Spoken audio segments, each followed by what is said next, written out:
Pilah Negeri Sembilan. Terletaknya beberapa buah perkampungan orang asli, antaranya ialah Kampung Air Lerek. Nama pakcik Radi bin Eman lah, berumur 45 tahun ke 45 tahun. Yang ni isteri pakcik lah, Puan Aridah binti Abu, berumur 41 tahun. Pak Radi dan isterinya mempunyai 6 orang cahaya mata yang terdiri daripada 4 orang lelaki dan 2 orang perempuan. Kalau cuaca baik, kalau cuaca mengizinkan lah yang baik, pakcik kalau pagi tu pakcik pergi menoreh getah lah, untuk mencari rezeki kan. Pukul 6 tu pakcik pergi menoreh lah. Lepas tu nanti petang kalau cuaca baik juga, kita sambung lah yang menoreh. Waktu pagi tadi tak habis, pakcik lanjutkan lah dalam yang pukul yang petang lah, waktu petang. Kebiasaannya, Pak Radi akan keluar mencari rezeki bermula seawal jam 6 pagi lagi. Beliau akan memulakan aktiviti hariannya dengan menoreh getah di kebun getah kepunyaan keluarganya yang terletak lebih kurang 5 km dari lokasi rumahnya. Perjalanan ke kebun getah mengambil masa 10 minit berjalan kaki. Pak Radi akan menghabiskan masa di kebun getah sekurang-kurangnya 2 jam sebelum bergerak untuk memanjat pokok petai. Sebelum mula memanjat, Pak Radi akan memastikan semua perkakas yang diperlukan lengkap, kemudiannya barulah Pak Radi akan mula memaku batang pokok untuk dijadikan tangga bagi memudahkannya untuk sampai ke atas. Kemudian barulah Pak Radi akan mula memetik petai sebanyak yang mungkin. Walaupun kampung ini mempunyai lebih kurang 1,000 orang penduduk, tidak semua masih menetap dan bekerja di sini. Terdapat sebahagian daripada mereka yang memilih untuk bekerja dan menetap di bandar. Bahagian daripada ni memang untuk penduduk kampung ni memang dia orang dah kerja, ada yang kerja ke bandar lah.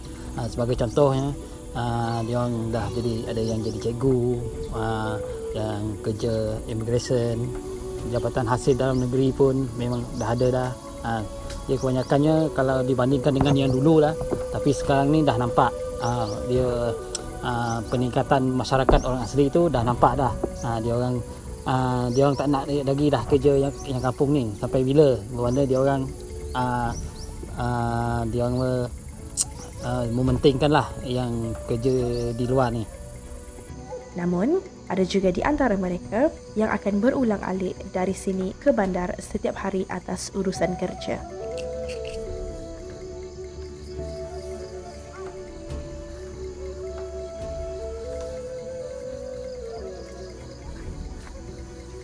Petai-petai yang telah dipetik akan dibawa pulang ke rumah untuk diikat dan diasingkan sebelum dijual. Petai yang telah diikat dan diasingkan akan dijual kepada pemborong pasar tani Kuala Pilah yang akan masuk ke kampung ini pada setiap pagi bagi membeli beberapa hasil hutan daripada penduduk kampung di sini. Harga penjualan petai adalah berdasarkan kuantiti yang diperoleh. Dia orang kerja keluar ni, ada separuh dia orang kerja pergi lepas tu balik. Ada yang menetap di bandar pun ada. Cuma dalam seminggu tu sekali lah dia orang balik yang tu.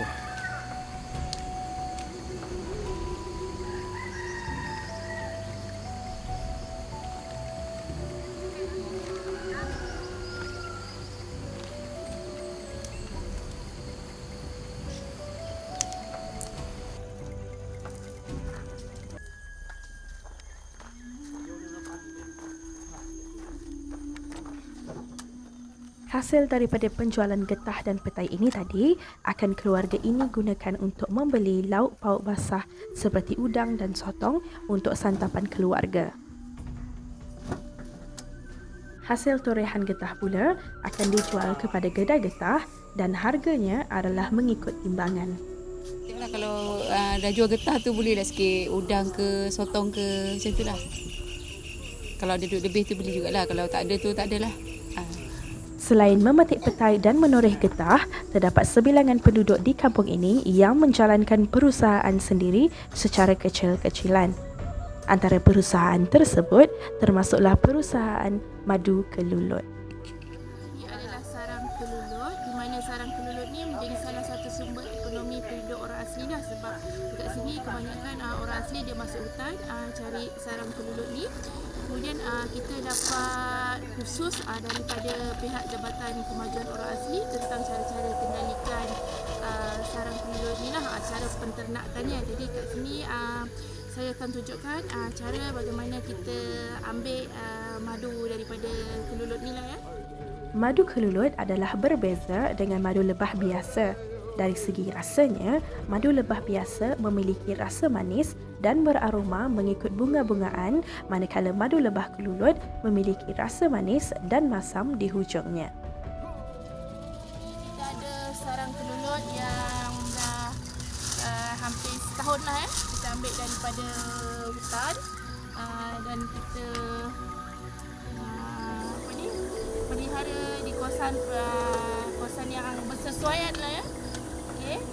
Dengan faktor pemakanan kelulut ni, biasanya madu dia ni depends lah madu dia ni depends kepada berapa banyak kantung yang dihasilkan oleh kelulut ni lah. Perusahaan madu kelulut ini masih baru diceburi oleh orang asli di kampung ini.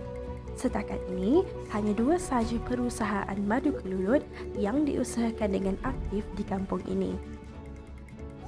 Kita ada beberapa saiz botol lah ya. Harga kita depend kepada pasaran ya. Kalau macam banyak sangat lambat kan, kita rendahkanlah sikit harga ya. Kalau dalam 147 ml tu kita boleh jual dalam RM100 macam tu. Okay, kalau yang 300 lebih ml tu dalam 100.5, dalam 150 ke 160 macam tu harganya. Perusahaan ini tidak hanya terhad di dalam kampung ini sahaja, malah telah berkembang maju hinggakan mereka sendiri sudah memiliki pembeli-pembeli tetap yang bukan hanya terdiri daripada orang-orang di sini, malah juga terdiri daripada orang-orang yang menetap di bandar. Kalau yang penduduk kampung ni, yang makcik-makcik tu memang dia kebanyakan dia bersembang lah, bersembang sesama dia kan. Tapi kalau yang mana belia dan beliawanis ni, kebanyakan dia orang suka bersukan lah. Sebagai contoh, dia orang bermain takraw, badminton dan futsal. Itulah untuk mengisi masa lapang dia orang lah. Daripada dia orang nak pergi ke keluar, dia lebih baik dia orang menjalankan aktiviti yang sihat lah. Sama seperti golongan belia di bandar, golongan belia di kampung ini akan menjalankan aktiviti riadah pada setiap petang. Aktiviti riadah utama belia di kampung ini adalah bermain takraw. Kebiasaannya, golongan belia lelaki di kampung ini akan turun ke padang yang terletak di hujung kampung seawal jam 5.30 petang dan akan mula bermain sesama mereka dan akan berhenti menjelang waktu senja.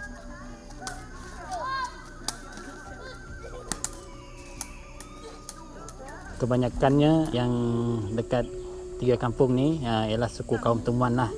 Dan yang lain tu yang datang berkahwin dekat kampung ni, bermakna ada 2 lagi lah suku kaum dia, Semelai dengan Jakun lah.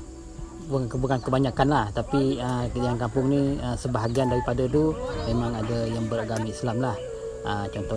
Contohnya macam pakcik, pakcik tak ada agama lah. Golongan belia di kampung ini juga aktif melibatkan diri mereka dalam pertandingan sepak takraw yang dianjurkan di Kuala Bilah. Dalam pertandingan tersebut, mereka akan menentang golongan belia dari kampung-kampung lain sekitar Kuala Bilah bagi merebut gelaran juara.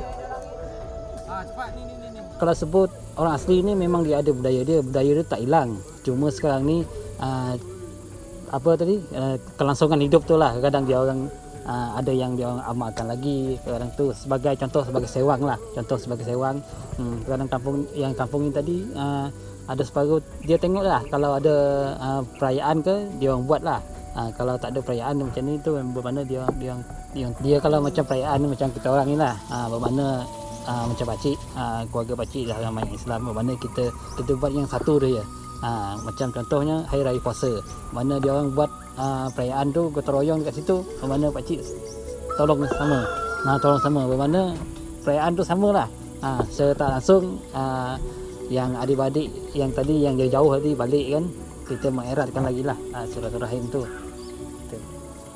Seperti yang kita semua sedia maklum, orang asli memiliki adat dan budaya mereka yang tersendiri. Tidak lupa juga dari segi makanan tradisionalnya. Namun, menurut Pak Radi sendiri, penduduk orang asli di kampung air lerek Kuala Pilah ini tidak lagi mengamalkan makanan tradisional orang asli. Dengan penduduk yang juga terdiri daripada mereka yang beragama Islam, membuatkan mereka lebih memilih untuk menjamu makanan biasa seperti orang lain. Menurut Puan Arida, apabila tibanya hari perayaan, juadah yang disediakan adalah sama seperti masyarakat lain yang menyambut perayaan. Tapi biasa sini kalau raya memang sama. Buat ketupat apa semua, ada juga yang tak Islam pun buat. Tu ada yang Kristian tak amai lah, ada 2-3 buah rumah dia orang buat juga kalau Christmas kan. Tapi kebanyakan memang hari puasa lah meriah. Ramai yang sambut walaupun tak Islam, tapi memang daripada dulu. Kalau macam musim perayaan ke, diorang datang lah juga kan di rumah. Kalau tak perayaan pun kadang-kadang jalan-jalan, buat lemang, buat rendang, ada yang buat ketupat, buat kuih-kuih raya, semua buat. Makcik pun buat lah kalau tekan. Buat. Contoh kuih dia. Tengoklah tak nanas ke, apa, bakit kelapa, macam-macam lah. Walaupun populasi penduduk yang beragama Islam di kampung air lerek ini tidaklah ramai, namun mereka tidak pernah lupa untuk melakukan aktiviti keagamaan. Setiap malam setelah selesainya solat maghrib berjemaah, ustaz akan memulakan kelas mengaji untuk mengajar penduduk di kampung ini membaca dan menghafaz ayat-ayat suci Al-Quran. Selain itu, sedikit tazkirah juga akan disampaikan oleh ustaz demi menambah ilmu pengetahuan tentang Islam dalam diri penganut Islam di kampung ini. Pada sebelah malam, Pak Radi akan mula mengejar dan menangkap ayam peliharaannya untuk dijadikan santapan keluarga pada keesokan harinya. Tim kami sendiri telah berpeluang mengikut Pak Radi menangkap ayam. Proses menangkap ayam ini telah mengambil masa lebih kurang 1 jam sebelum membuahkan hasil. Namun, pastinya pengalaman ini tidak akan dapat kami lupakan sepanjang berkunjung ke perkampungan orang asli di kampung air lerek Kuala Pilah ini.